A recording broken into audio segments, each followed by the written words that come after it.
The mud is the colour of rust. It stretches in every direction, flat and wet and cracked at the edges where the sun had managed briefly to touch it before the clouds closed again. A large animal rests on that surface, thick-limbed, low to the ground, its scales still beaded from the last downpour. Its nostrils flare. The smell coming off the mud is the smell of something very old and very deep. Sulphur, rot, the sharp mineral tang of fresh water mixing with sediment that has not been dry in longer than any creature alive could remember. Somewhere beyond the haze to the west, where the land rises into a ridge of bare basalt, another volcano is pushing lava into the sky. The ash from it has been falling for weeks, and the rain has been falling for much longer than that. Not weeks, not seasons. The rain has been falling, in one form or another, across this part of the great supercontinent, for what will eventually amount to 2 million years. This is Earth, but not the Earth you know. There are no birds, there are no flowers, there are no grasses. The continents are fused into a single enormous landmass that geologists will one day call Pangaea, and the interior of that landmass is a desert of staggering scale, a furnace of red rock and baked mud stretching thousands of kilometers from any coast. Or rather, it was a desert. Something has changed. Something fundamental and planetary has shifted in the chemistry of the atmosphere, in the temperature of the ocean, in the behavior of the clouds, and the result is rain. Unceasing, relentless, world-altering rain. The date, by the reckoning of the deep time clock embedded in the rocks, is approximately 232 million years ago. The period is what geologists will later call the Carnian. And what is happening right now, across the breadth of Pangaea, is one of the most dramatic and consequential climate events in the entire history of complex life on this planet. Welcome to this documentary for sleep. Over the next 2 hours, you will hear the full story of that rain, what caused it, what it felt like to exist in it, from the perspective of the creatures that did, what it killed, what it made possible, and why the world you live in today, its animals, its ecosystems, its basic biological architecture, owes a debt to a climate event that lasted 2 million years and left its fingerprints in every layer of rock on the planet, from the Alps to the American Southwest to Antarctica. Find a comfortable position. The pace here is slow and steady. There is no urgency. You have 2 hours and 232 million years to explore. Before the rain began, the world had a very particular shape. Pangaea was not a single environment. It was a supercontinent of extremes. Along its equatorial belt, temperatures were high and fairly stable, and in the shallow sea that ringed much of the landmass, the Tethys Sea, a warm tropical ocean cutting across the middle of the world, life was dense and varied. Reef ecosystems thrived there. Ammonites and conodonts and early relatives of modern fish moved through warm, clear water. The continental shelves were productive, but step inland, away from the coast, and the landscape changed rapidly and dramatically. The interior of Pangaea was dry, deeply, almost incomprehensibly dry. The reason was simple physics. When a landmass is large enough, moisture from the ocean cannot penetrate very far before it falls as rain near the coast, leaving the interior starved. The bigger the continent, the drier the centre. Pangaea, the largest landmass in the history of complex life on Earth, had a centre that received almost no rainfall at all. Geologists find evidence of this in the red bed sediments of that era. Formations of brick-red sandstone and mudstone whose colour comes from oxidised iron, which forms in large quantities only in very dry oxygen-rich conditions. Those red beds are found across Europe, North America and North Africa, stacked in layer upon layer of record. They are the preserved texture of a dry world. And then, roughly 232 million years ago, that texture changes. The animal resting on the mud flat lifts its head. It is a relative of the crocodilians, though it does not yet know that distinction. It is simply a predator in a world of predators, alert to the smell of prey and the sound of water. The water sounds are constant now. They have been constant for as long as it has been alive. The river to the north, which 2 generations ago was a seasonal trickle crossing a dusty plain, is now a wide, brown, fast-moving channel cutting through soft sediment. The trees near its banks, tall, cone-bearing plants, ancestors of the conifers, have their lower trunks submerged. The soil is saturated. The roots are drowning. The animal does not understand any of this in conceptual terms. It understands, on the level of sensation and reflex, that there is more water than before, that the prey is changing, that some of the things it used to eat have become scarce while other things have appeared. It drops its heavy head back to the mud and closes its eyes. The rain begins again. The geological name for what is happening is the Carnian pluvial episode.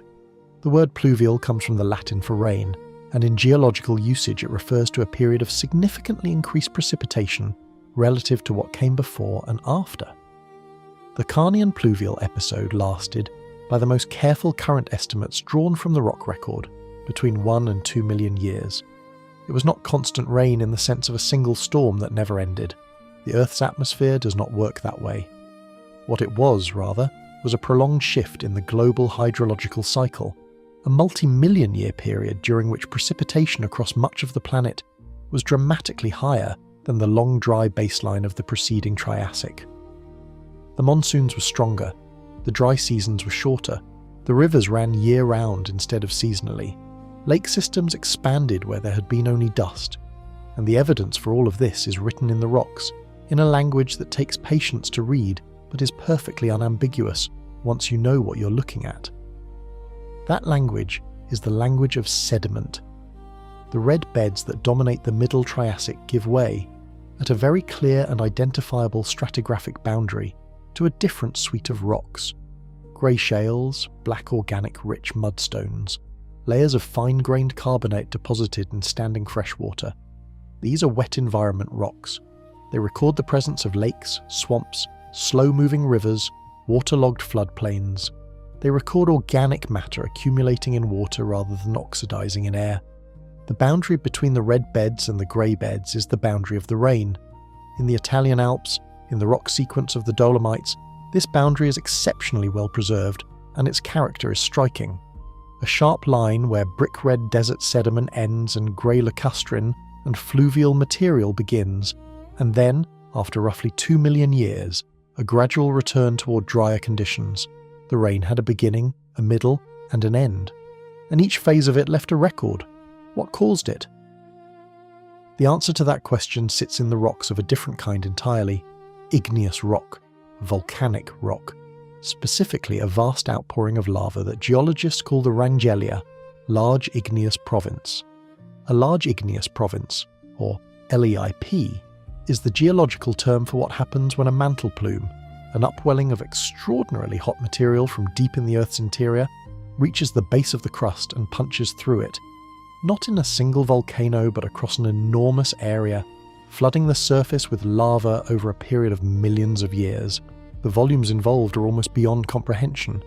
The Wrangellia province, which at the time of the Carnian was located in what is now the Pacific region, but would eventually be carried by plate tectonics to become part of Western North America, erupted enough lava to cover an area the size of a large modern country to a depth of several kilometers. And lava, when it erupts, does not come alone. Lava brings gases.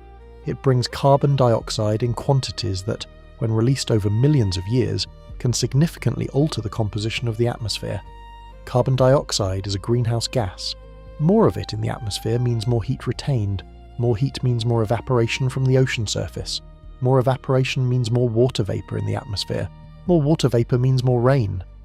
The chain of causation from a mantle plume erupting beneath a Triassic ocean to a supercontinent deluged by unprecedented rainfall is long and indirect, but every link in that chain is physically real and evidenced in the rock record. The timing of the Wrangellia eruptions aligns with the timing of the Carnian pluvial episode, with a precision that leaves little room for coincidence.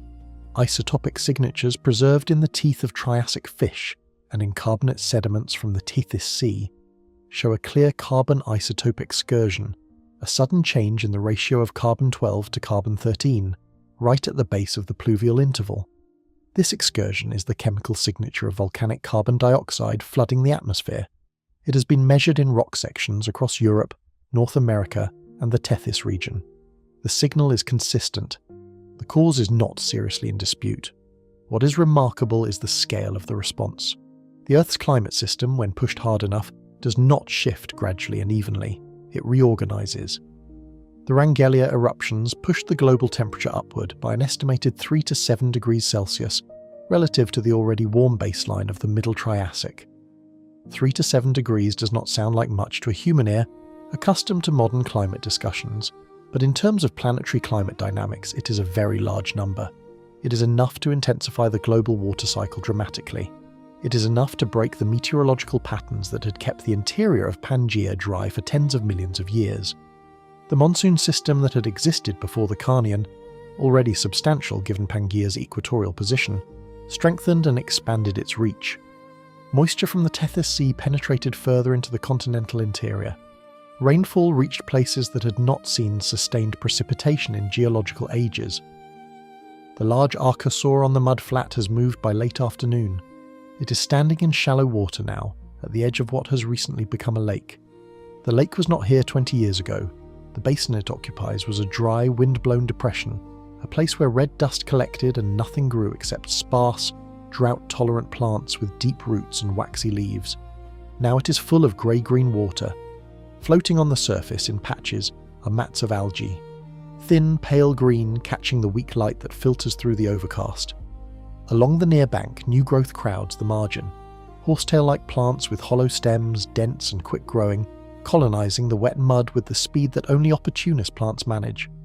The archosaur does not notice the plants. It has noticed something moving beneath the water's surface. It waits. The rain is a steady, soft sound all around it, dimpling the lake surface in a million small circles, blurring the far shore into grey.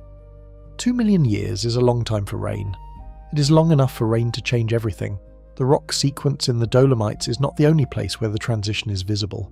Across the ancient world, from what is now the western United States to the Germanic basin of Central Europe, to the shallow platform carbonates of the Tethys margin in what will become the Middle East, the same boundary appears. The same shift from red oxidized sediment to grey, wet environment rock. The same carbon isotope excursion in the carbonate layers. The same pollen assemblages changing from drought-tolerant spore plants to a broader, more diverse flora that includes species requiring standing water to reproduce. The Carnian pluvial episode was not a regional event, it was global, and its effects on the living world were not subtle.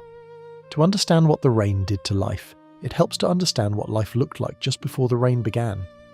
The Middle Triassic, in the 20 million or so years leading up to the Carnian, was a world still recovering from a catastrophe. The End-Permian mass extinction, which had occurred roughly 252 million years ago, was the most severe extinction event in the entire history of complex animal life on Earth. It killed something in the range of 90 to 96% of all marine species and a comparable proportion of terrestrial vertebrates. The causes were similar in kind to the Carnian's trigger, a massive volcanic episode, the Siberian Traps, pumping carbon dioxide and sulfur dioxide into the atmosphere and triggering a cascade of ocean acidification, anoxia and temperature rise. But the End-Permian event was faster and more extreme. What it left behind was a simplified, stressed biosphere. The early and middle Triassic are sometimes described by paleontologists as an extended recovery interval, a period during which life was slowly, haltingly rebuilding its complexity after the near-total reset of the extinction. The world of 240 million years ago was one of reduced diversity, dominated by generalist, opportunist organisms that could tolerate a wide range of conditions. Specialists, the elaborate reef builders, the highly adapted predators occupying narrow ecological niches, were still rare. By the Middle Triassic, recovery was well underway but not complete. Marine ecosystems were rebuilding. On land, the dominant vertebrates were a mixed group of archosaurs, the lineage that would eventually split into crocodilians on one branch and birds on another, along with various other reptile groups, some large synapsids that were distant relatives of the mammals, and a host of smaller animals filling roles at the lower end of the food chain. The flora was dominated by seed ferns, conifers, cycads, and horsetails. There were no flowering plants. There was no grass. The landscape in the wetter coastal zones was green and reasonably productive, but the interior of Pangaea remained, as noted, a vast and largely inhospitable desert. And then the rain arrived, and the interior began to change. Think of what sustained rainfall does to a desert over a geological timescale. In the short term, years, decades, it fills dry basins with lakes. It softens the substrate, turning hard-baked mud into soft floodplain sediment. It allows plants to colonize surfaces that were previously too dry to support root systems. In the medium term, thousands of years, it builds river networks, carving valleys and depositing alluvial fans where rivers slow and drop their sediment load. It creates soil, true layered soil with organic content, where previously there was only mineral dust. In the long term, hundreds of thousands and millions of years, it rebuilds entire ecosystems from the ground up. Plants colonize first, stabilizing soil and adding organic matter. Then herbivores follow the plants, then predators follow the herbivores, and all along the way, the rain is running through the rock, dissolving minerals, carrying nutrients into the lakes and rivers, feeding the base of the food chain with a constant chemical subsidy from the land. On the mud flat that is now a lake margin, something small and quick is moving through the horsetail stems. It is warm-blooded or close to it. Its metabolism runs faster than the large reptiles around it. Its body temperature maintained internally rather than borrowed from the sun. It's perhaps the length of a human hand from snout to tail tip, covered in something that is not quite scales but not yet fur. A fine, filamentous integument that traps warmth close to the body. It eats insects mostly, and whatever small invertebrates it can find in the leaf litter and shallow water margins. It is, by the standards of this world, unremarkable. It does not dominate the ecosystem. It does not appear in the fossil record as an apex predator or a keystone species. It moves in the margins, quick and cautious, staying out of the way of the large archosaurs that patrol the open ground. But it is here, and the fact that it is here, in this wet margin habitat, in this moment of expanding freshwater ecosystems, matters enormously for what comes next. The small warm-blooded animal is a cynodont, a member of a group of synapsids that had survived the End-Permian extinction in reduced and simplified form. Cynodonts were not yet mammals. That transition is still tens of millions of years in the future, but they were the closest living relatives of what would become mammals. They shared key features with their eventual descendants: differentiated teeth for different dietary functions, a secondary palate allowing them to breathe while chewing, and physiological evidence suggesting elevated metabolic rates compared to fully ectothermic reptiles. In the dry, hot world of the Middle Triassic interior, they had been present but marginal, outcompeted in terms of size and ecological dominance by the various archosaur lineages. The rain was changing that equation, not because rain favoured warm-blooded animals directly. The connection is more indirect than that. Warm-blooded animals, or animals approaching warm-bloodedness, require more food per unit of body mass than cold-blooded animals of comparable size. A small cynodont needs to eat frequently and reliably to maintain its metabolic rate. In a dry, resource-poor environment, that is a disadvantage. The desert interior of Pangaea, with its sparse and unpredictable food supply, was a difficult place for an animal with high energy demands.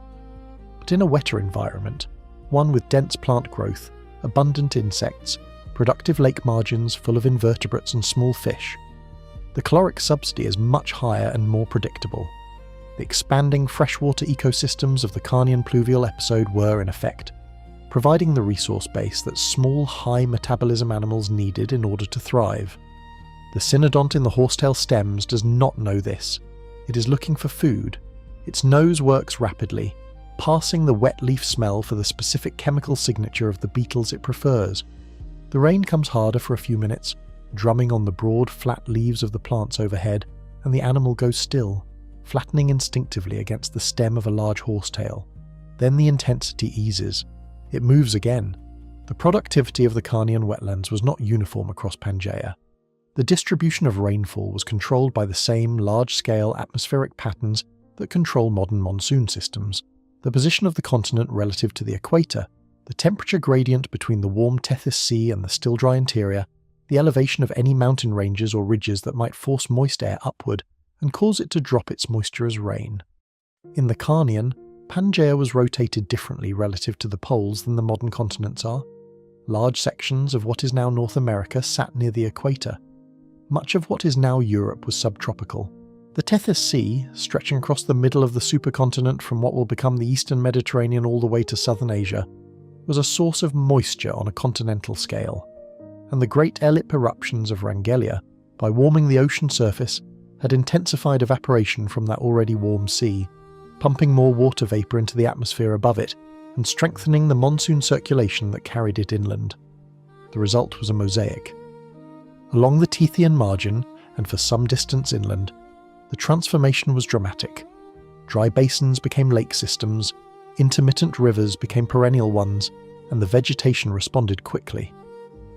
Further into the interior, the changes were less extreme but still significant. Longer wet seasons, more reliable annual rainfall, river systems that now ran year-round where previously they had run for only a few months before drying to disconnected pools.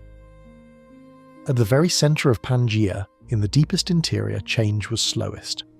The monsoon could not reach everywhere, but the radiating effect of wetted margins penetrating inward, combined with a general warming of the entire atmosphere, meant that even the most isolated interior basins experienced some shift in their hydrological regime. Fossils tell a particular version of this story. The fossil record of the Carnian is unusual in several respects. One of the most consistent observations that emerges from the rock sections deposited during this interval is an increase in the diversity and abundance of freshwater fish remains. Before the pluvial episode, freshwater fish are present in the Triassic fossil record, but not in large numbers, and the lake and river systems they inhabited were limited in extent. During the Carnian, and particularly in the rock sections that correspond to the wetter phases of the episode, fish remains become more common, more diverse, and more geographically widespread. New river corridors connected previously isolated lake basins, allowing fish faunas that had been separated to mix. New lake systems provided unexploited habitat. The expansion of freshwater environments was, for fish, a genuine ecological opportunity, and the fossil record shows them taking it. The same pattern appears in the record of terrestrial plants. The palynological record, the record of fossil pollen and spores extracted from sediment cores and rock sections, shows a clear shift during the Carnian. Pollen from drought-tolerant seed ferns, which had dominated the interior assemblages before the pluvial episode, declines in relative abundance. Spores from water-dependent plants, tree ferns, certain leucopsids, horsetails, increase. The plant communities are tracking the rainfall. This is exactly what you would expect, but its value lies in confirming that the shift was real, sustained, and continental in scale. It was not a local anomaly. It was a reorganization of the planetary vegetation. One creature that benefited immediately and directly from this reorganization was the insect. The Triassic insect fauna was already reasonably diverse, but the expansion of wetland and lakeshore environments opened a vast new set of ecological niches for insects dependent on standing water in their larval stages. Dragonflies and their relatives, which lay their eggs in water and whose larvae are fully aquatic, would have expanded their range as lake systems grew. The increased abundance and density of plant material provided more food and more habitat for herbivorous insects, and the decomposer insects that processed leaf litter and dead wood. More insects meant more food for the small insectivorous animals above them in the food chain. The food web was thickening from the bottom up, and the effects propagated upward through every level. On the lake's far margin, as the afternoon light fades toward a grey and undifferentiated dusk, a small group of animals moves along the waterline. They are bipedal, or close to it. They can run on their hind legs when they need to, tucking their shorter forelimbs against their body, covering ground quickly with a bounding gait. They are archosaurs, but from a different branch of the archosaur family than the large crocodile relative resting in the mud on the other side of the lake. These are from the branch that will eventually, across another 150 million years of evolution, produce the birds. They are among the earliest dinosaurs or proto-dinosaurs. The distinction is partly a matter of how you draw the boundary of the group. And they are small, perhaps 60 centimetres from snout to tail. They hunt the insects along the water margin, snapping them from the air with quick, precise movements of their long jaws. They are alert and fast, and they are, in this moment, among the most successful small predators in this ecosystem. The rain dimples the lake surface around them. Those small bipedal archosaurs on the lake margin are worth staying with for a moment, because what they represent is one of the most important biological transitions in the history of vertebrate life on land, and the Carnian pluvial episode sits at the precise centre of it. The origin of the dinosaurs is a question that has occupied paleontologists for well over a century. The fossil evidence is clear enough in its broad outlines. The first unambiguous dinosaurs appear in the rock record at roughly 230 to 235 million years ago, in South America primarily, and spread across Pangaea over the following millions of years to become the dominant large vertebrates on land.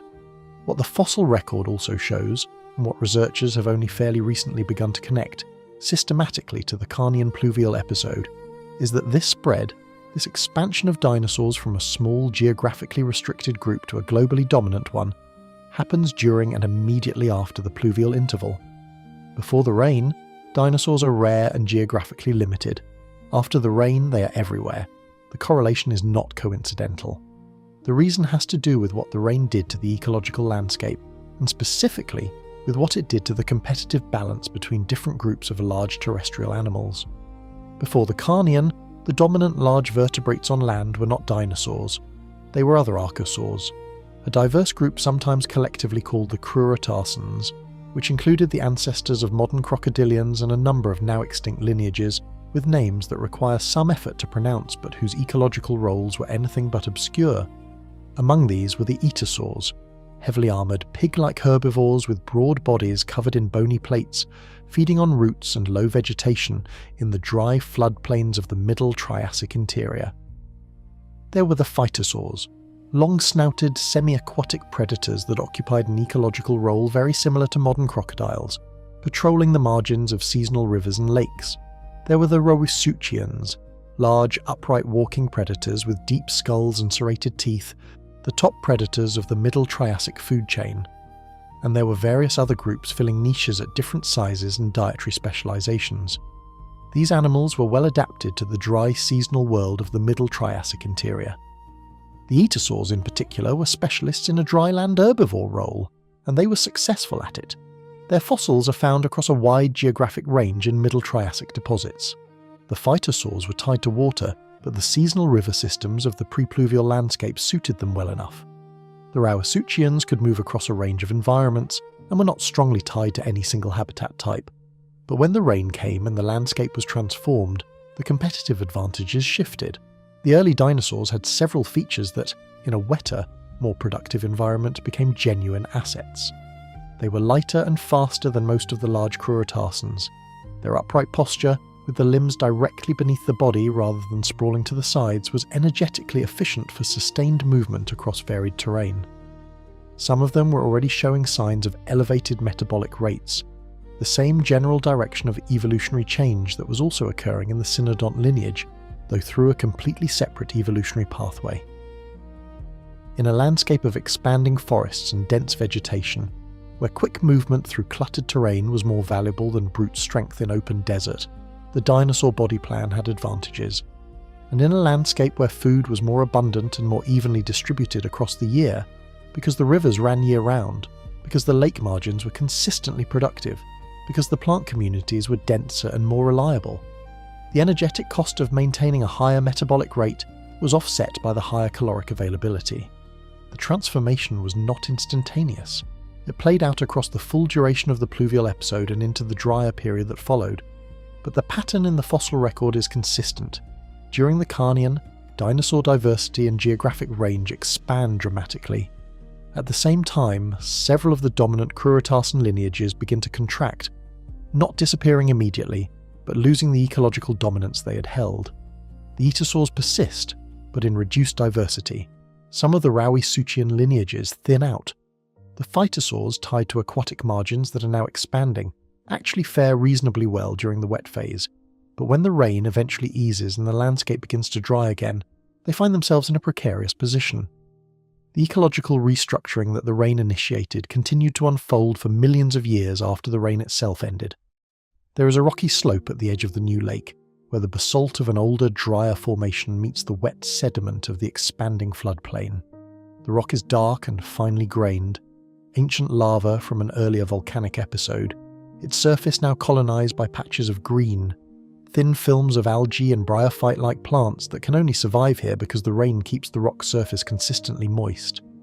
A group of small dinosaurs, the same general type as those on the lake margin, but a slightly different species, perhaps a population that has moved in from the south following the expanding river system, picks its way across the rocky surface. Their feet grip the uneven basalt confidently. One of them stops, tilts its head, and takes a fly from the air with a snap of its jaws. the others continue moving, heading toward the denser vegetation at the water's edge. In the distance, the rain has thickened again into something approaching a sustained downpour, and the sound of it on the lake surface is a deep, continuous hiss. The marine world was experiencing its own version of this transformation, and it was, in some respects, even more dramatic than what was happening on land. The Tethys Sea in the Middle Triassic was a recovering ocean. The end-Permian extinction had been catastrophically effective at destroying marine ecosystems, and the coral reefs and carbonate platforms that characterize healthy tropical marine environments were only slowly rebuilding. The Middle Triassic sees the gradual return of reef ecosystems. Not the same reefs as before the Permian extinction, which were built primarily by tabulate and rugose corals that had been completely wiped out, but new reef systems built by a different set of organisms, sponges, microbial mats, and a new group of corals, the scleractinian corals, that appeared for the first time in the early Triassic and were now, by the Middle Triassic, beginning to build substantial structures. The Carnian pluvial episode hit these recovering marine ecosystems with a complex set of stresses. On one hand, the increased runoff from the continents, all that rain falling on land and carrying dissolved minerals and organic material into the sea, increased the nutrient supply to shallow coastal waters. Higher nutrients can mean higher primary productivity, more phytoplankton, more food for filter feeders and the animals that eat them. On the other hand, higher nutrients can also tip the balance in coastal waters toward algal blooms that consume oxygen as they decompose, creating low oxygen dead zones in the water column. And the increased freshwater input from rivers and rainfall reduced the salinity of coastal seas in the vicinity of major river mouths, which is stressful for marine organisms adapted to normal oceanic salinity. The carbonate record from the Tethys margin during the Carnian shows the effects clearly. Carbonate deposition, the laying down of limestone by organisms that build calcium carbonate shells, skeletons and reefs, slows markedly during the pluvial interval. The reef systems that were building so promisingly in the Middle Triassic pause or contract. The layers of rock from the peak of the Carnian wet phase are often dominated not by carbonate but by darker organic-rich material. The sedimentary record of a more turbid, nutrient-loaded, less clear-water ocean. Fish and other free-swimming organisms that could move away from stressed coastal areas did so. Sessile organisms, those fixed to the seafloor and unable to move, either survived in place or did not. And yet the disruption of the Carnian, severe as it was for the recovering Tethyan reef systems, had an unexpected consequence that would reshape marine ecosystems for the rest of geological time.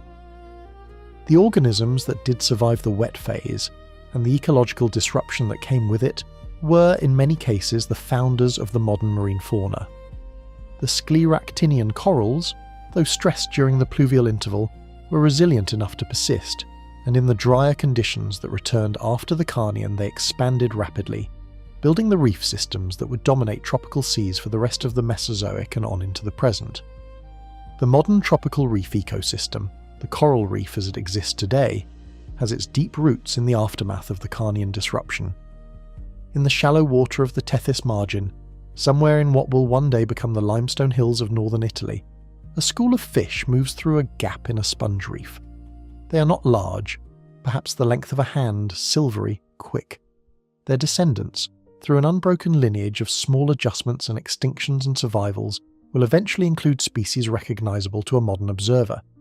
But for now, they are simply fish, and the reef around them is a structure built from sponge and microbial mat, and the early, tentative limestone mounds of scleractinian corals that have not yet reached their full architectural ambition. The water is slightly turbid today, more turbid than usual, because the river to the north has been running high after 2 weeks of heavy rain inland, and its brown, sediment-laden plume has reached this far out across the shelf. The fish do not mind. They find their food in the water column regardless of visibility. They move through the gap and disappear into the darker water beyond the reef's edge. The diversity event that the Carnian pluvial episode triggered on land has a name in the scientific literature: the Carnian pluvial episode biotic turnover, or sometimes simply the Carnian radiation. It refers to the pattern, visible across multiple fossil-bearing formations on several continents, of a rapid increase in the diversity of terrestrial vertebrates during and immediately after the pluvial interval. This is not subtle. When paleontologists count the number of distinct vertebrate species present in rock sections before During and after the Carnian, the numbers change dramatically. Before the pluvial episode, vertebrate diversity on land is moderate and dominated by a relatively small number of well-established groups. During and after the episode, the number of distinct lineages present in the rock record increases sharply. New groups appear, old groups diversify into new forms, the ecological landscape opens up. Dinosaurs were the most consequential beneficiaries of this opening, but they were not the only ones.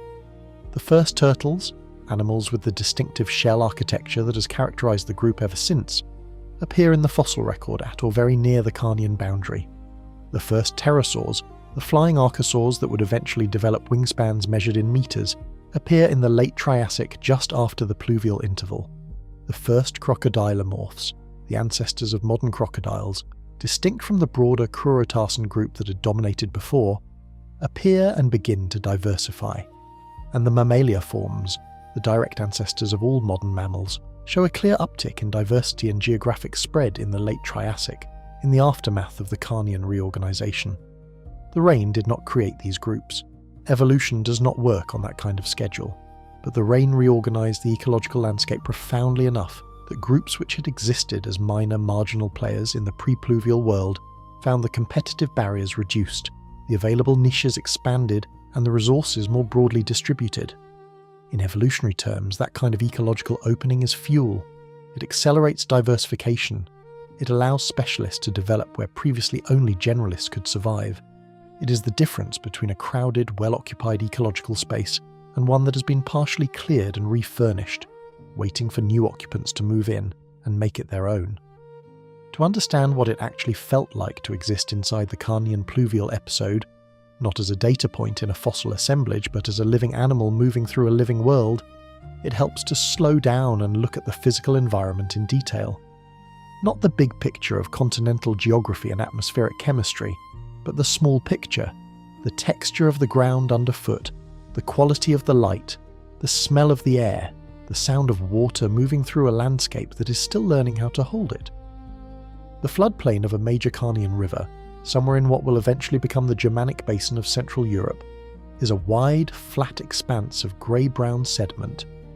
The river itself, broad, shallow, braided into multiple channels that shift position from season to season, runs from south to north, carrying meltwater and rainwater from elevated terrain that has recently, for the first time in millions of years, begun to see consistent snowfall at altitude. The channels are not deep. In most places they can be crossed by a large animal at a walk, the water no higher than its belly. But the channels are numerous, and between them the ground is saturated, a spongy grey-green mat of low vegetation, interspersed with standing pools that reflect the overcast sky in flat metallic patches.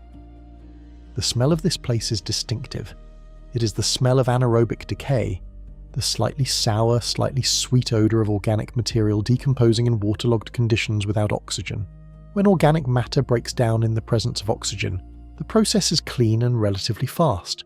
Carbon dioxide and water, little odour. But in waterlogged soil, where oxygen cannot penetrate, the decomposition is slower and produces a suite of sulphurous and methane-generating byproducts. The surface of a Carnian floodplain would have smelled, to any sufficiently sensitive nose, of a very particular combination of wet vegetation, waterlogged soil, methane seeping from sediment, and the clean mineral smell of river water carrying dissolved calcium and iron from upstream rock faces. It is not an unpleasant smell exactly. It is dense and alive and very specific to this kind of wet, productive, low-lying environment. The light is grey. It has been grey for most of the time any creature alive on this floodplain can remember. The cloud cover is not the dark, dramatic cloud cover of an active thunderstorm, though thunderstorms come regularly, announced by a deepening of the grey in the south and a shift in the wind that every animal in this landscape has learned to read. The day-to-day cloud cover is simply overcast, a high, uniform layer of cloud that diffuses the sunlight into a flat, directionless illumination with no hard shadows. Plants in this environment grow differently than plants in a sunny desert. They reach upward rather than spreading low, competing for whatever diffuse light is available, their leaves broad and thin to maximize the surface area exposed to that pale, even light. A herd, The word is approximate since the social organisation of these animals is not precisely analogous to anything alive today. Avitosaurs moves across the floodplain in a loose group. There are perhaps 12 of them, adults and subadults, their armoured backs catching what light there is in dull, overlapping reflections from the bony scutes that cover them from neck to tail. The largest among them is perhaps 3 metres long, a heavy, barrel-bodied animal whose feet sink several centimetres into the soft sediment with each step, leaving a trail of deep, water-filled impressions. They are heading toward a section of the floodplain where the vegetation is denser, a stand of tall horsetails and seed ferns that has established itself around a slightly elevated patch of ground where drainage is better and the soil holds together more firmly. Etosaurs ate plants. Their downturned spade-like snouts were well suited to rooting in soft soil for tubers and roots, and the lower plants of the Triassic floodplain. The ground-hugging ferns, the rhizome-forming horsetails whose underground stems were full of starch, were a reliable food source in this wet, productive environment. In the dry Middle Triassic, Etosaurs had been the dominant large herbivores across much of Pangaea's interior, their armour a defence against the Rauisuchian predators that shared their habitat. In the wet Carnian landscape, they are still present and still successful, but the vegetation has changed around them, and they are adapting their habits accordingly. The stands of tall horsetails and tree ferns are richer in above-ground biomass than the sparse desert scrub they had previously depended on. There is more food here. The herd's body condition, visible in the fullness of the flanks, the alertness of the movement, reflects this abundance. One of the subadults at the edge of the group has wandered slightly from the others. It is digging. Its snout works at the base of a large horsetail stem, pushing into the mud with short, powerful strokes, trying to get at the underground rhizome. The mud gives easily. Each push of the snout sends a small surge of dark water outward from the point of contact. The rhizome, when the animal finally grasps it and pulls, comes up with a sucking sound and a spray of black sediment. The animal shakes its head, clearing mud from its nostrils, and begins to chew. Rainfall in the Carnian was not continuous in the literal sense of an unbroken curtain of water, falling without pause for 2 million years. The atmospheric dynamics of the planet do not permit that.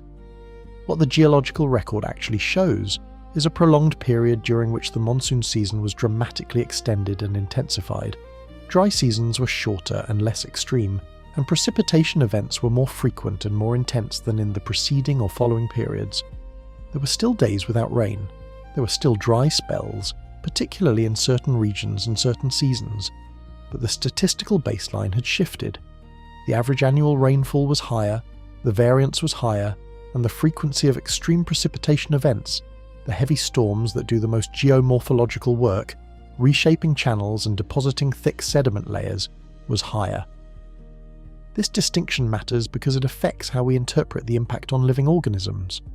A world with 2 million years of truly constant, unceasing rainfall would be essentially uninhabitable by most terrestrial life. The soil would be permanently waterlogged, anaerobic, incapable of supporting root systems, and the atmosphere above it would be so humid and so lacking in temperature variation that the metabolic processes of most animals would be severely disrupted. What actually happened was more survivable but still profoundly transformative. A world in which the wet season was longer and more intense, the dry season was shorter and milder, and the cumulative effect over millions of years was a wholesale reorganization of landscapes, river systems, lake basins, and plant communities. The duration of 2 million years bears some reflection. Human civilization is approximately 12,000 years old. 2 million years is 166 times that span. For the purposes of biological evolution, 2 million years is a substantial period, enough for significant morphological change in rapidly evolving lineages, enough for new species to originate and old ones to go extinct, enough for ecosystems to reach new, stable configurations, and then have those configurations destabilized by further environmental change. It is not, on the geological scale, a particularly long period. The Mesozoic era in which it occurs spans roughly 185 million years in total. But in terms of its ecological and evolutionary impact, the Carnian pluvial episode punches well above its temporal weight. Back on the floodplain, evening is coming. The quality of the grey light has shifted almost imperceptibly from the flat brightness of midday to a slightly warmer, slightly dimmer grey that signals the approach of sunset behind the clouds. The Etasaur herd has settled in the stand of tall horsetails. Most of them are lying down, their armoured flanks pressed against the soft ground, their eyes half closed. The largest adult has positioned itself at the edge of the group, facing outward toward the open floodplain, a habitual posture that may or may not constitute deliberate sentinel behaviour. The sub-adult that was digging earlier is lying beside it, its snout still faintly dark with the mud, its breathing slow and regular.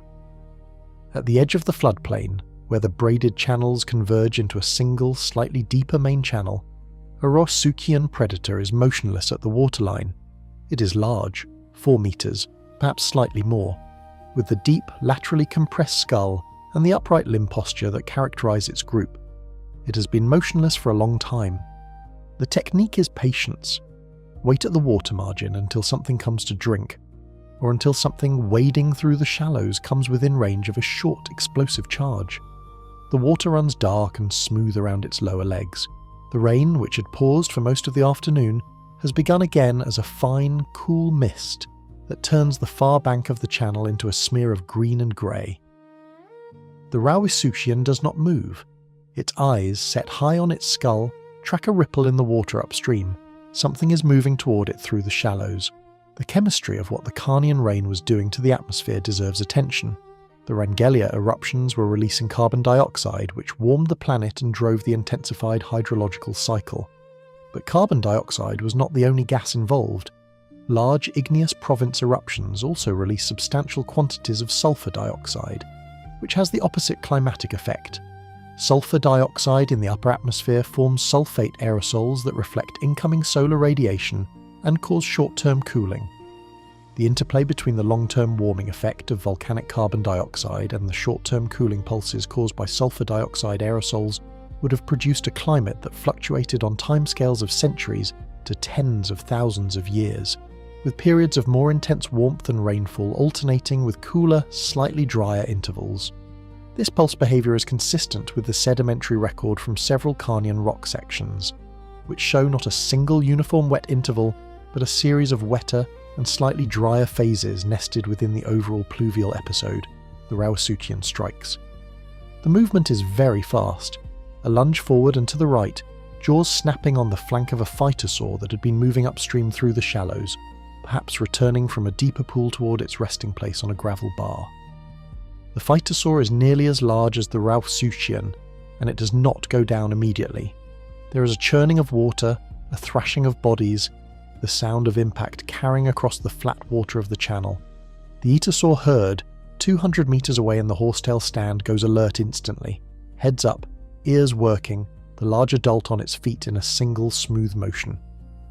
But the sound is coming from the water, not from their direction, and after a moment the adult's posture eases. Not their concern, not tonight. The plants of the Carnian world deserve their own examination, because the vegetation of any era is not merely background. It is the foundation of everything else, the base of the food chain, the primary modifier of local climate through transpiration and shading, the stabilizer of soil, the builder of habitat structure. And during the Carnian pluvial episode, the plant communities of Pangaea were undergoing changes that would have been visible on a timescale of centuries, reshaping the landscape in ways that fed back into the broader ecological transformation already underway. The dominant trees of the Triassic were gymnosperms. This word simply means plants whose seeds are not enclosed in a fruit. They sit exposed on the scales of cones or on modified leaf structures open to the air. Conifers are gymnosperms, so are cycads and ginkgos, and a now extinct group called Bennettitalians that were abundant in the Mesozoic and bore flower-like reproductive structures without being true flowering plants. In the Carnian, these were the trees, tall conifers with narrow crowns and deeply furrowed bark, their cones producing seeds that fell into the wet sediment and germinated wherever conditions allowed. Cycads grew lower, their stiff, palm-like fronds radiating from central trunks in dense whorls. Ginkgos, whose fan-shaped leaves are instantly recognizable to anyone who has seen a modern ginkgo tree on a city street, grew in the wetter margins of the floodplains, their roots tolerating periodic inundation. And the Dicroidium flora, a distinctive assemblage of seed ferns that had dominated the southern portion of Pangaea, the landmass that would eventually break apart to become Antarctica, Australia, South America, Africa and India, was being gradually modified by the changing rainfall patterns, its more drought-tolerant members losing ground to species that required more water. The forest floor of a Carnian conifer stand, in the wetter zones near a river, was a dense layered place. The canopy was not closed in the way that a tropical rainforest canopy is closed. These conifers had narrower crowns and their spacing was less uniform, but the light that reached the ground was filtered and reduced, and the ground layer responded with a dense growth of ferns and mosses and small ground-hugging plants whose fronds spread laterally to catch what light was available. The leaf litter accumulated quickly in the wet conditions, fallen conifer needles and fern fronds and cycad leaflets piling up in the absence of the fast decomposition that a warm, dry environment promotes. Instead, the decomposition was slow and waterlogged, and the result was a thick, spongy mat of partially decomposed organic material, something approaching peat in its character, that covered the ground between the tree roots and held moisture even during the shorter dry spells. A small animal moves through this forest floor under the arching roots of a large conifer whose base is partly submerged in a shallow pool. The animal is a trotilodontid, a type of cynodont, the mammal relatives introduced earlier, that are specialized in eating tough plant material rather than insects. Its teeth are unusual, multiple cusps arranged in rows, working against each other in a complex, precise grinding motion that can process conifer seeds, fern rhizomes, and the tough, fibrous stems of ground layer plants. It is compact and low-bodied, its limbs in a partially upright posture, its coat of fine, filamentous insulation, holding the warmth of its elevated metabolic rate close to the skin. It moves with a purposeful, unhurried efficiency, nosing through the leaf litter with short, precise movements, picking up seeds that have fallen from the conifer above and processing them with those complex, precise teeth. The presence of this animal in this forest and the forest's existence in this location are both direct consequences of the rain. Before the pluvial episode, this area was too dry to support a conifer stand of this density. The trees that grew here were more widely spaced, their root systems reaching deep into the soil in search of moisture, the ground between them bare or covered only by sparse, drought-adapted ground layer plants. The leaf litter accumulated slowly and decomposed quickly. The forest floor was open and dry. Now, with reliable rainfall through most of the year, the trees have grown denser and taller. The understory has filled in. The ground layer is rich and deep, and the animal in the leaf litter has food in abundance where before it would have spent most of its time and energy simply locating enough calories to maintain that expensive metabolic rate. Elsewhere in the Carnian world, across the vast equatorial region where the Tethys Sea gave way to the southern margin of Pangaea, the vegetation was different in character, but undergoing equally profound change. Here, closer to the coast, the trees were denser, and the rainfall had always been higher than in the interior. What the pluvial episode brought to these coastal zones was not drought to wet transition, but wet to wetter, an intensification of already substantial monsoon rainfall, an extension of the wet season into months that had previously been relatively dry, and an increase in the frequency and intensity of the extreme rainfall events that do the most work in reshaping landscape. The rivers of the equatorial coastal margin were cutting deeper into their banks, carving new valleys, and building large deltic fans where they reached the Tethys. The deltas were productive beyond anything the Middle Triassic had seen, rich in organic sediment, colonized by dense stands of horsetails and ferns in their wettest portions, grading into conifer and cycad forest on the higher ground of the river levees. It was in environments like these, at the intersection of river, delta, and shallow coastal sea, that some of the most significant biological innovations of the Carnian and immediately post-Carnian period were taking shape. The transition zone between freshwater and marine environments is one of the most productive and evolutionarily active habitats in the natural world. It is a place of constant physical stress, salinity fluctuating with the tides and the river's flow, oxygen levels variable, substrate unstable, and high resource availability. Animals that can cope with that stress have access to a food supply that is richer and more diverse than either the purely freshwater or the purely marine environment offers. The expansion of river systems and coastal deltas during the Carnian created more of this transitional habitat than had existed before, and the organisms that exploited it diversified accordingly. The cynodont in the conifer forest lifts its head. Something has changed in the air, a deepening of the moisture, a faint electrical quality that the animal's senses register as a change in atmospheric pressure rather than a smell or a sound. The rain that has been falling as a fine mist for several hours is about to intensify. The animal tucks the half-processed conifer seed it was holding into the leaf litter, marks the location with a brief, precise nosing of the substrate, and retreats under the root arch of the large conifer, pressing itself into the dry space where the root curves away from the soil. A minute later, the rain comes hard. A sudden, heavy downpour that hammers the conifer canopy above and sends sheets of water cascading from the lowest branches. The forest floor, already saturated, sheds the new water immediately, forming a thin, fast-moving sheet that runs downslope toward the nearby pool. The cynodont watches it from under the root arch, dry and still, its small dark eyes reflecting the grey light. The question of what killed things during the Carnian pluvial episode is as important as the question of what thrived. Every ecological reorganisation has losers as well as winners, and the Carnian was no exception. The losers, broadly speaking, were the specialists of the dry Middle Triassic landscape, the organisms that had evolved precise adaptations to the low rainfall, high temperature, seasonally extreme environment of the pre-pluvial interior, and that found those adaptations becoming liabilities as their habitat transformed around them. The etosaurs, as noted, persisted through the pluvial interval, but never fully recovered their pre-Carnian ecological dominance. Their specialisation in rooting for tough dryland vegetation, a behavioural and morphological specialisation that was exactly right for the arid Middle Triassic, became less of an advantage in a landscape where above-ground vegetation was abundant and other herbivore lineages were diversifying to exploit it. Some etosaur species probably shifted their diet and behaviour enough to remain viable in the new wetter conditions. Others contracted their geographic ranges to the drier regions that persisted even at the peak of the pluvial episode, finding in those residual dry zones a refuge that was, however, smaller and more isolated than the vast dry interior they had previously occupied. The marine realm had its own set of losers, the conodonts, small, eel-like animals whose internal tooth-like structures are among the most useful biostratigraphic tools in the geologist's kit, were declining through the Triassic and the Carnian marks an acceleration of that decline, though their final disappearance would not come until the end of the Triassic.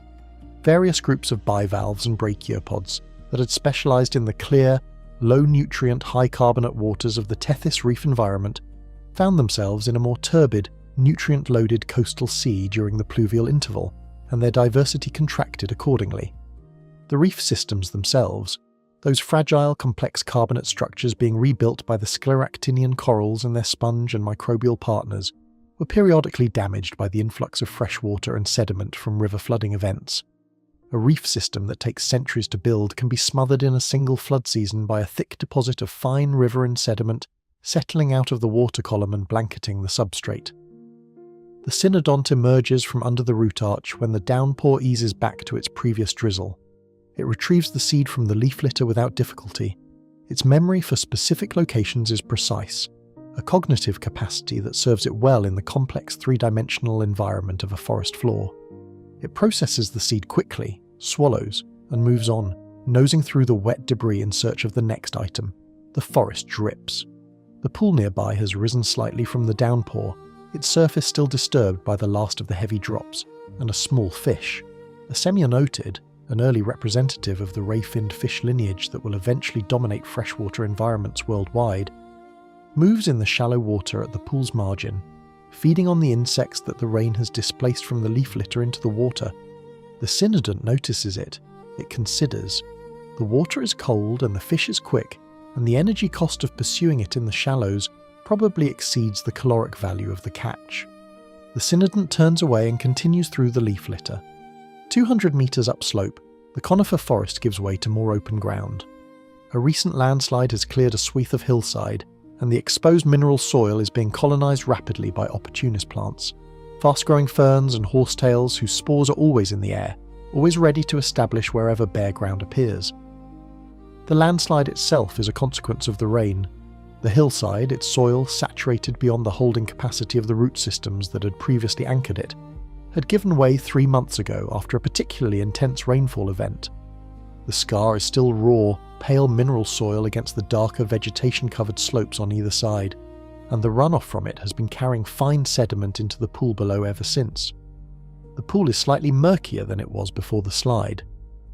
The Semia noted in it is perfectly content with this. The rain was not the same everywhere on Pangaea, and spending time in the southern portion of the supercontinent, the part that geologists call Gondwana, though in the Carnian it was still fused to the northern portion rather than a separate landmass, gives a very different picture from the Germanic floodplain or the Tethyan coastal margin. In what will become southern Africa, the landscape during the Carnian is characterized by a thick sequence of sedimentary rock, known today as the Molteno Formation. This formation is one of the best preserved and most thoroughly studied Carnian deposits in the world, and what it records is extraordinary.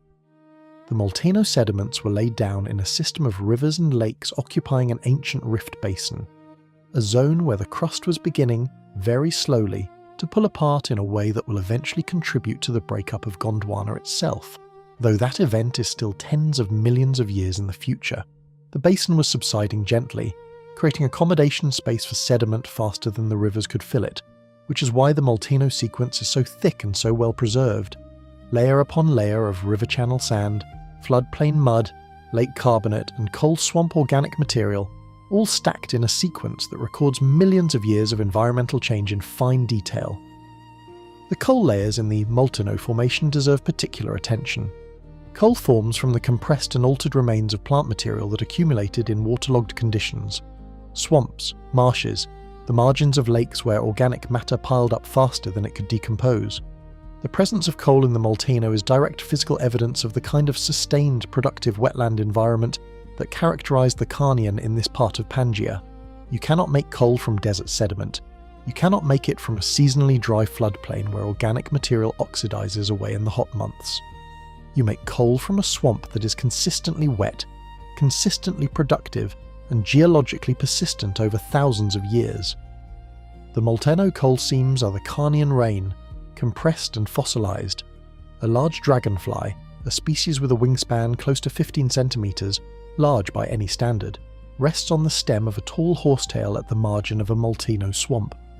Its compound eyes take in the flat grey water ahead, the dense stand of smaller horsetails to its left, the grey sky above with its permanent cloud cover. The dragonfly's wings are folded back along its body, the intricate venation catching the flat light in a pattern of fine lines. It is waiting. Dragonflies in this period, as now, are aerial ambush predators in their adult form, all speed and precision when they move, stillness and patience when they wait. The insect it is waiting for, smaller flying insect, perhaps a relative of the mayflies, whose larvae have developed in the shallow swamp water below, has not yet appeared. The dragonfly waits, the rain comes and goes. The horsetail stem sways slightly in a brief gust, and the dragonfly adjusts its grip without apparent effort, its legs locking precisely around the stem. The Molteno Formation has yielded one of the richest Triassic insect faunas known from anywhere in the world. Hundreds of insect species have been identified from its fossil-bearing layers, preserved in the fine-grained lake sediments that trapped and buried them when they fell or were blown onto the water surface. The diversity is remarkable. Beetles, flies, true bugs, lacewings, scorpion flies, various orthopteran relatives, and the dragonfly relatives that were among the largest flying insects of the period. This diversity is a direct reflection of the ecological richness of the Molteno environment, the dense wetland vegetation providing food and habitat for herbivorous insects, the standing water providing larval habitat for aquatic insects, the warm and humid air supporting year-round insect activity, rather than the brief seasonal bursts typical of more arid environments. Insects are the foundational food resource for a wide range of small vertebrates, and the richness of the Molteno insect fauna helps explain the richness of the vertebrate fauna preserved in the same deposits. The Molteno has yielded fossils of multiple cynodont species, early dinosaurs, rhynchosaurs, barrel-bodied herbivores with a beak-like snout for cropping vegetation, and various other reptile groups. The vertebrate community preserved in these sediments is one of the most diverse known from the entire Triassic, and its diversity reflects the productivity of the environment that supported it. The rhynchosaurs in particular tell an interesting story. These animals, stocky, not especially fast, with a distinctive hooked beak and broad flat teeth designed for processing fibrous plant material, were among the most abundant large herbivores in many Triassic faunas across both Gondwana and Laurasia. Before the Carnian, rhynchosaurs had been widespread and numerous. Their diet apparently centred on the seeds and rhizomes of the Dicroidium seed ferns that dominated the Gondwanan flora. The Dicroidium flora was a drought-adapted plant community, and rhynchosaurs were, in a sense, the large herbivores of the dry Gondwanan landscape. Abundant, widespread, successful, and closely tied to the plant community on which they depended. During and after the Carnian pluvial episode, rhynchosaur diversity and abundance declined markedly.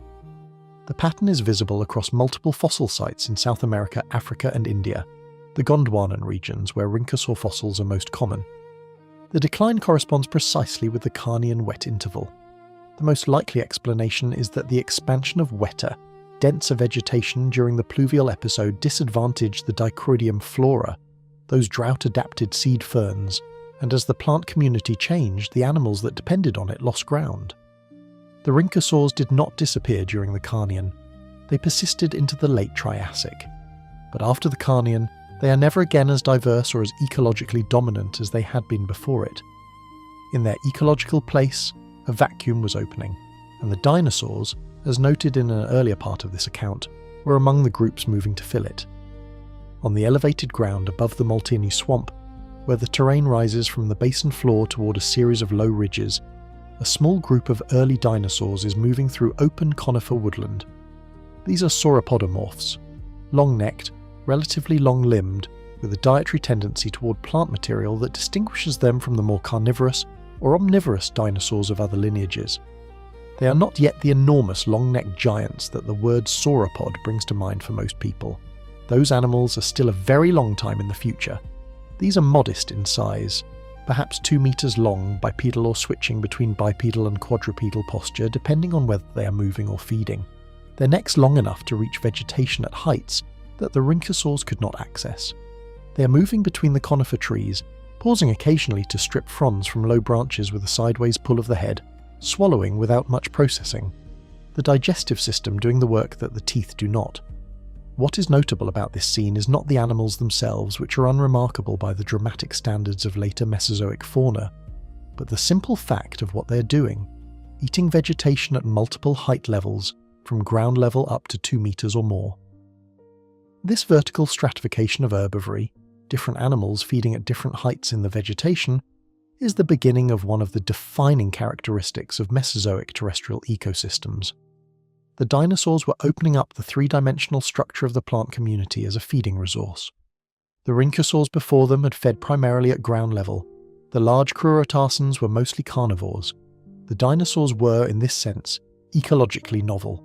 Medium to large herbivores capable of exploiting the full vertical range of the vegetation, from ground level to the lower canopy. The rain in the highlands above the Molteno Basin falls differently than it falls on the flat swamp below. Up here, the terrain is higher and the air cools as it rises, so the moisture condenses more readily, and the rainfall is more frequent but generally less intense. A persistent fine drizzle, rather than the periodic heavy downpours of the lowland. The conifer trees up here are different too, shorter, more windswept in their form, their crowns flattened by the persistent low-level winds that move across the ridge. Their bark is thick and furrowed. Lichens colonize the windward surfaces of their lower trunks in grey and orange patches. The ground beneath them is rocky, the soil thin, but even this thin soil is wet through, and small pools occupy every hollow in the rock surface. The sauropodomorphs work their way along the ridge, moving from tree to tree in a loose group, their feet leaving deep prints in the thin soil where it covers the rock. One of them, slightly smaller than the others, pauses at a rocky outcrop and stretches its neck to reach a branch that has been bent low by the wind, its fronds hanging within reach. The neck extends, the head tilts, and in 3 quick movements the fronds are stripped from the branch. The animal chews briefly, swallows and moves on. The atmosphere itself during the peak of the Carnian pluvial interval was measurably different from the atmosphere of the Middle Triassic that preceded it. The volcanic outgassing of the Rangelia province had elevated carbon dioxide concentrations above the already high Triassic baseline. Estimates based on the carbon isotope record and on climate modelling suggest that atmospheric carbon dioxide during the Carnian pluvial peak may have been somewhere between 4 and 8 times the pre-industrial level of roughly 280 parts per million that characterized the most recent interglacial period before human industrial activity. At those carbon dioxide concentrations, the greenhouse effect was strong. Global mean temperatures were several degrees above the modern baseline, and the water cycle was accelerated. More evaporation, more atmospheric water vapor, more precipitation, and more intense precipitation events when they occurred. High carbon dioxide concentrations also have a direct effect on plants, separate from the climatic effects. Plants use carbon dioxide as a raw material in photosynthesis, and in elevated carbon dioxide environments they tend to grow faster and produce more biomass per unit of water consumed. This effect, sometimes called the carbon dioxide fertilization effect, would have contributed to the density and productivity of Carnian vegetation, particularly in regions where water was already not the limiting factor. The combination of high carbon dioxide and high rainfall in the wetter zones of Carnian Pangaea would have produced plant communities of exceptional productivity by any standard. Dense, fast-growing, and continuously generating the organic matter that flowed down the food chain to support the expanding animal communities above. The dragonfly at the edge of the Molteno swamp has been waiting for some time. Then, without any visible preparation, it launches from the horsetail stem in a blur of wings, covers 2 meters in a fraction of a second, and takes a smaller flying insect from the air so cleanly that the only evidence of the capture is a brief cessation of the prey insect's flight and a slight adjustment in the dragonfly's trajectory as it returns to its perch. It lands, processes the catch with its mouth parts in a series of quick, precise movements, and is still again within seconds. The swamp around it is full of sound: the rain on the water surface, the wind in the horsetails, the low, persistent creaking of a large conifer somewhere in the forest behind, and underneath all of it, the deep, structureless white noise of water moving over the flat landscape in every direction, finding its way from the sky to the soil to the river to the sea. The end of the rain was not an event. It did not happen on a specific day, or in a specific year, or even in a specific century. Like the beginning, it was a gradual process, a slow shift in the balance of the atmospheric system that had been running wet for so long that the organisms living through it had no baseline to compare it against. The volcanoes of the Rangelia province were not silent. They continued erupting, though perhaps at a reduced rate. But the carbon dioxide they were adding to the atmosphere was being increasingly absorbed by the expanding vegetation and by the enhanced weathering of silicate rocks that the intensified rainfall had promoted.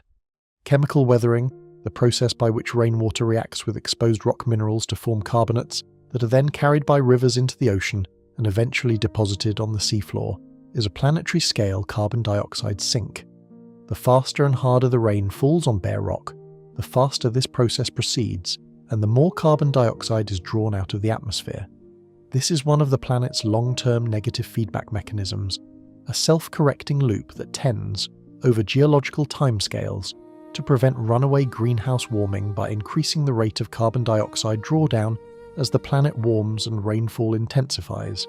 The Carnian pluvial episode was, in part, an expression of this feedback playing out in slow motion. The volcanic carbon dioxide drove warming and rainfall. The rainfall intensified chemical weathering.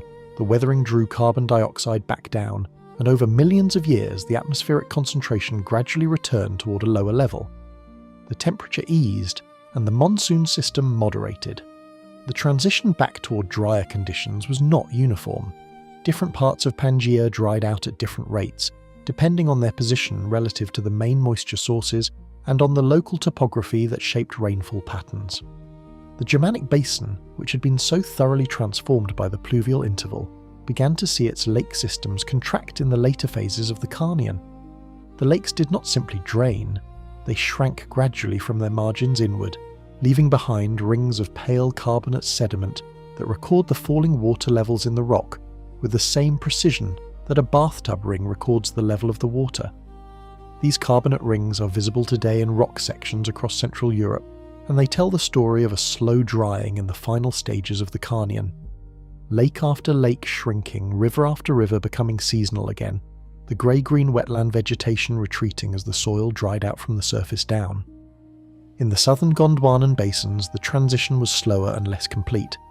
The Molteno Formation continues to record wet conditions into the later Carnian, and some portions of the Gondwanan interior maintained a wetter climate into the early Nourian, the geological stage immediately following the Carnian, before eventually shifting toward the drier conditions that would characterise much of the late Triassic. The lag between the drying in the north and the drying in the south reflects the different atmospheric dynamics operating in the two hemispheres and the different distances from the main moisture sources. An Itosaur stands at the edge of what was, 200 years ago, a substantial lake. The lake has shrunk to a fraction of its former size. Its margin, where the animal stands, is a wide zone of pale, cracked carbonate mud, the dried and sun-baked residue of the lake sediment that was underwater for most of the pluvial interval and is now exposed to the air for months at a time. The cracks in the surface are deep. The mud has contracted as it dried, pulling apart in the characteristic polygonal pattern of desiccation, each polygon a few hand widths across, the cracks between them deep enough to trap the foot of a small animal. The Itosaur steps carefully across this surface, its heavy feet pressing into the softer mud that still underlies the cracked crust, in the slightly lower areas where moisture persists longest. Its armour catches the direct sun, real sun, not the filtered grey light of the pluvial years, but actual direct sunlight from a sky that is partly clear for the first time in the memory of any living creature in this landscape. The change in light quality alone would have been significant for the organisms experiencing it. 2 million years of predominantly overcast skies had shaped the physiology and behaviour of every animal in these ecosystems. Ectothermic animals, reptiles whose body temperature depends on absorbing heat from the environment, would have been particularly affected. Under persistent cloud cover, the morning warming period that triggers activity in a cold-blooded animal is extended. The peak body temperatures achievable in the middle of the day are lower, and the overall activity budget is constrained. With the return of direct sunlight, ectothermic animals would have experienced a sudden expansion of their thermal opportunities, faster morning warm-up, higher peak temperatures, longer periods of peak activity. This is a significant competitive advantage, and it may help explain why some of the Crurotarsan lineages, particularly the crocodilomorphs, which are ectothermic, showed renewed diversification in the early Nourian, in the period immediately following the peak of the pluvial episode. The Itosaur reaches the remaining water and drinks. The lake surface is calm and clear, much clearer than it would have been during the pluvial peak, when river input kept it turbid and brown. Now the input has slowed to a trickle, and the water has had time to settle and clarify. In the clear water near the margin, the Itosaur can see the bottom. Pale carbonate mud, with the tracks of small animals crossing it in various directions, and a scatter of freshwater mussel shells left by whatever had been eating them at the waterline. The mussel population in this lake has declined as the lake has shrunk and the water chemistry has changed. Some of the invertebrate species that had colonised the lake margins during the wetter years are retreating as conditions change. But the lake still holds water, still holds fish, still holds the basic elements of the freshwater ecosystem that established itself here 2 million years ago. It is diminished, but not gone. The post-Carnian world, the Nourian and the stages that follow it, was shaped by the ecological reorganisation the rain had driven. The dinosaurs that had diversified during and after the pluvial interval were now established across Pangaea. They were not yet the dominant megafauna. That transition still lay ahead and would be completed by a different extinction event at the very end of the Triassic. But they were present in diversity and in geographic range that they had not possessed before the rain. The sauropodomorphs were spreading through Gondwana, establishing the lineage that would eventually produce the largest land animals in Earth's history. The theropods, the bipedal carnivorous dinosaurs, were diversifying in body size and hunting strategy across multiple continents. The ornithischians, the herbivorous dinosaur lineage that would eventually include the horned ceratopsians and the armoured ankylosaurs, and the duck-billed hadrosaurs of the later Cretaceous, were beginning to appear in the fossil record in small, modest forms that gave little indication of the ecological radiation that lay ahead of them. The mammalia forms, the animals at the base of the mammalian lineage, were also moving through the post-Carnian world in new ways. The morgantooth, the Haramiavia, the various small Harameidan and Morganicodontan forms that represent the earliest members of the mammalian total group, were small, mostly insectivorous, mostly nocturnal, and mostly living in the forest floor and understory environments where the rain had built such productive insect communities. Their small size and high metabolic rate were no longer the liabilities they might have been in a dry, resource-poor world. The wet Carnian had laid down a food web capable of supporting them, and the post-Carnian world maintained enough of that productivity, especially in the southern Gondwanan regions and in the wetter coastal zones of Laurasia, to keep them viable. A Morganicodonton moves along the base of a fallen conifer log in the post-Carnian forest. The log is large, the tree was old and tall before it fell, and its bark is in various stages of decay, soft in some places, still firm in others, the inner wood damp and full of the insects and larvae that are processing it back into soil.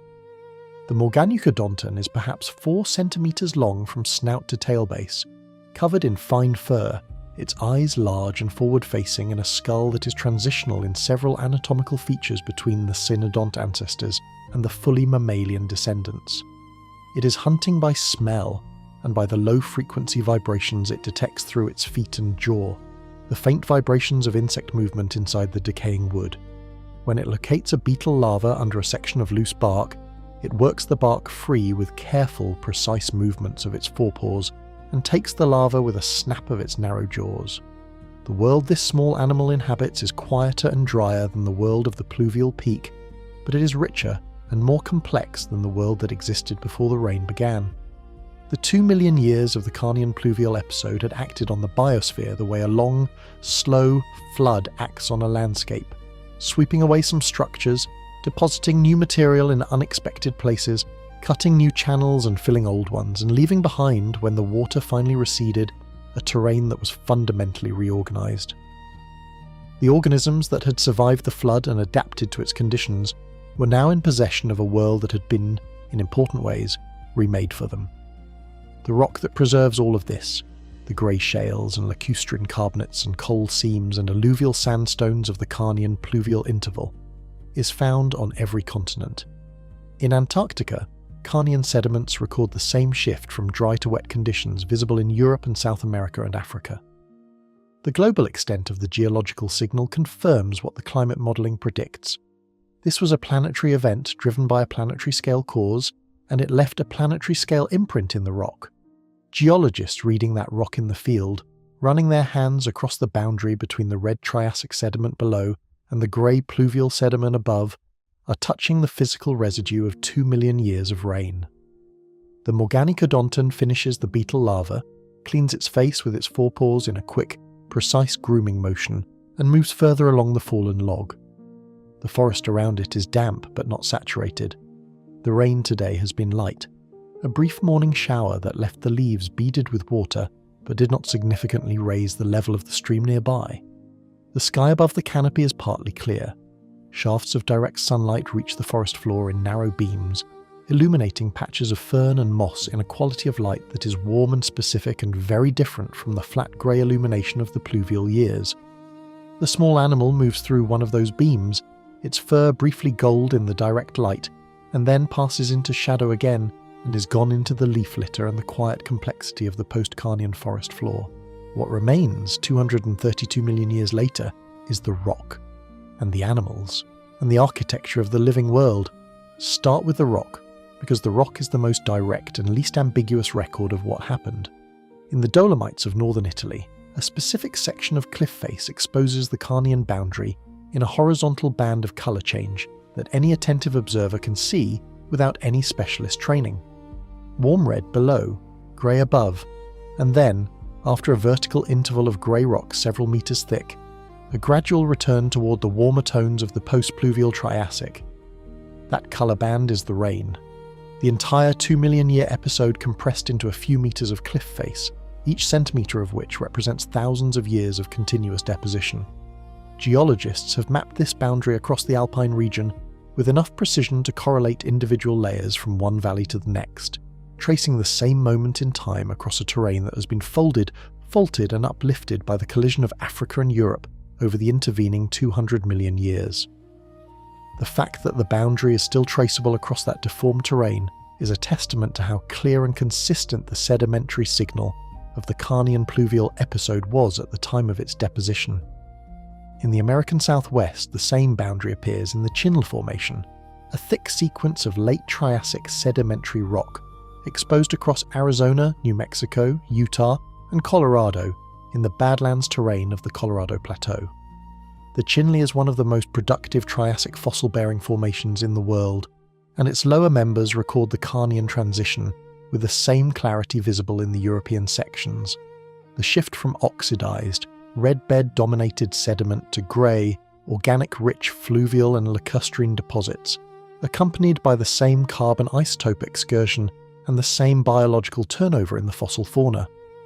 The petrified wood of the petrified forest in Arizona, those vast silicified logs lying on the desert surface in a landscape that is now hyper-arid, was deposited during and just after the Carnian, when this part of what is now North America was a wet forested floodplain covered by conifer trees whose trunks, when they fell, were buried rapidly in fine river sediment and gradually replaced by silica carried in groundwater. The trees grew in the rain. They fell in the rain. The river buried them in the rain, and the rock that preserved them for 230 million years began its formation in the rain. A large conifer trunk, recently fallen, lies half buried in the sediment of a Chinle floodplain. It is perhaps 20 meters long, its bark still intact along most of its length, its root ball exposed where the soil has washed away from around it. The tree fell during a flood event 3 months ago. The river undercut its roots on the upstream side, and it came down slowly at first, then all at once, the crack of the breaking root mass audible across the flat floodplain in a brief percussion of sound that sent every animal in the vicinity running. Now the river has moved slightly, as braided rivers do, and the trunk lies in damp but not flooded ground, slowly beginning its long conversation with the sediment. Fine silt is already accumulating against its upstream side. Insects have found it, bark beetles tunneling through the outer layers, finding the cambium beneath, laying their eggs in chambers excavated with precise, determined movements of their mouthparts. Small vertebrates have found the shelter of the root ball. A cynodont has denned there, its nest a compact depression in the soft soil under the largest of the exposed roots, its body warmth keeping the interior of the den slightly warmer than the ambient air outside. The silicification of Chinle wood, the process by which these trees became the coloured stone that visitors to the petrified forest walk among today, happened over a very long time after deposition. Silica-rich groundwater percolating through the sediment, replacing organic carbon molecule by molecule with silicon dioxide, preserving the cellular structure of the wood in mineral form, while the organic material itself was slowly displaced. The colours in the petrified wood, reds, oranges, yellows, purples, whites, come from trace minerals, iron oxides for the reds and yellows, manganese for the purples, pure silica for the whites. The trees themselves were almost certainly grey-brown in life, their bark unremarkable in colour, indistinguishable to a casual observer from any modern large conifer. The brilliant colours are an artefact of geology, not of biology. The biological legacy of the Carnian pluvial episode is harder to quantify than the geological legacy, because biological lineages are not as simple to read as rock layers. But it is, in the long view, far more consequential. The reorganisation of the terrestrial vertebrate fauna that the pluvial interval initiated, the decline of the dominant Crurotarsan lineages, the expansion of the dinosaurs and mammalia forms, the diversification of the early turtle and pterosaur lineages, set the trajectory of vertebrate evolution for the next 165 million years. Every dinosaur that ever walked the Earth, from the small insectivorous forms of the late Triassic to the enormous titanosaurs of the latest Cretaceous, was the descendant of lineages that expanded and diversified during and after the Carnian pluvial episode. The entire dinosaurian radiation, the long Mesozoic dominance of large vertebrate ecosystems by dinosaurian animals, has its roots in a wet interval that lasted 2 million years and was driven by volcanoes erupting in what is now the Pacific. And the mammalian legacy is, if anything, even more direct. The Morganocodonton and its relatives thriving in the productive insect-rich undergrowth of the post-Carnian forest were the ancestors of every mammal alive today. Every human being, every whale, every elephant, every bat, every mouse traces its lineage back through an unbroken chain of small, warm-blooded, insectivorous forest floor animals that owed their survival and their initial diversification to the ecological conditions created by the Carnian rain. The high metabolic rate that makes mammals energetically expensive but cognitively and behaviourally flexible. The differentiated teeth that allow mammals to exploit such a wide range of dietary resources. The fur that maintains body temperature independent of ambient conditions. All of these features were present in rudimentary form in the Triassic mammalia forms, and all of them were assets in the wet, productive, insect-rich environment that the Carnian had built. The rain did not invent mammals, but it gave the proto-mammals a world in which their particular suite of features was genuinely competitive, and that competitive foothold maintained and expanded across the remainder of the Triassic, and the great extinction at its end was the foundation on which the entire subsequent history of mammals was built. The fallen conifer in the Chinle floodplain will not become petrified wood quickly. The process that eventually produces the stone logs of the petrified forest takes millions of years and requires specific conditions of burial, groundwater chemistry, and geological stability. For now, the tree is simply a large dead object in a wet landscape, and the landscape around it is getting on with the business of being alive. A small theropod dinosaur, bipedal, quick, perhaps 60 centimeters at the hip, has found the beetles on the fallen trunk and is working its way along the bark with focused efficiency, its narrow jaws picking individual beetles from their exit holes with a precision that seems almost mechanical.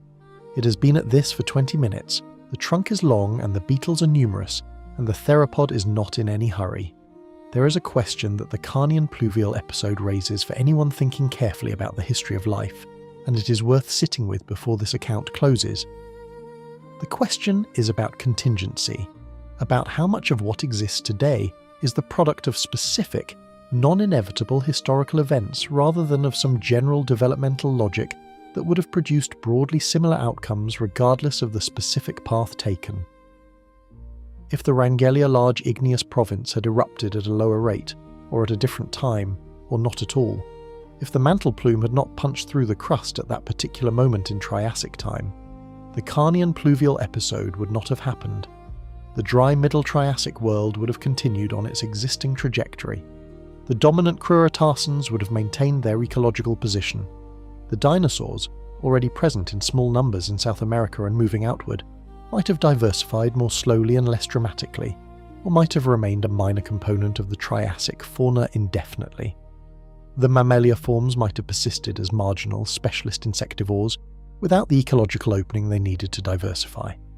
The entire subsequent history of vertebrate life, the age of dinosaurs, the eventual extinction of the non-avian dinosaurs, the subsequent radiation of the mammals into the ecological space left by that extinction, the eventual appearance of the primates, and through them the eventual appearance of the species reading these words, was contingent in part on a mantle plume erupting beneath the Triassic Ocean 232 million years ago. This is not a comfortable thought, in the sense of a comfortable philosophical position. It does not suggest a world moving along a predetermined track toward inevitable outcomes. It suggests instead a world of genuine historical contingency, where specific physical events at specific times produce irreversible ecological reorganizations that constrain and shape everything that comes after. The rain was not inevitable, the world it made was not inevitable, and the living world of today, with all its specific and particular forms, is the downstream consequence of a chain of events that could, at many points, have taken a different direction. The small theropod finishes the section of trunk it has been working and moves around to the other side, out of sight. The cynodont under the root ball stirs briefly at the vibration of the theropod's feet on the trunk, then settles again. The river murmurs somewhere to the east. The rain today has not yet come. The sky above the Chinle floodplain is partly overcast, with breaks of blue showing in the east where the weather system that has been sitting over the region for the past week is beginning, slowly, to move on. A shaft of sunlight crosses the floodplain from east to west, moving across the surface of the river, the flat mud of the recent flood deposit, the pale root ball of the fallen tree, and then onward across the low vegetation of the far bank, and then it is gone again as the cloud closes. What can be said with confidence, looking back across 232 million years at this episode, is that the evidence is clear, the mechanism is well understood, and the biological consequences were real and lasting. The Carnian pluvial episode was not a myth and not a speculation. It is written in the rock on every continent, confirmed by multiple independent lines of evidence, and corroborated by the biological record of what survived it and what did not. Precisely how wet, and precisely how long, and precisely which regions were most affected, these remain active areas of geological research, and the answers will continue to be refined as more rock sections are described, and more analytical techniques are applied to the question. What is not in question is that the rain happened, that it lasted for an extraordinary length of time by any biological standard, and that the world it left behind when it finally ended was measurably and permanently different from the world it had found when it began. This has been a documentary for sleep. If you're still awake, find a comfortable position and let the sound of the Carnian rain, 232 million years distant, but preserved in the rock under every continent, carry you the rest of the way into the quiet. If this kind of long-form documentary is something you want more of, you know where to find it. Sleep well.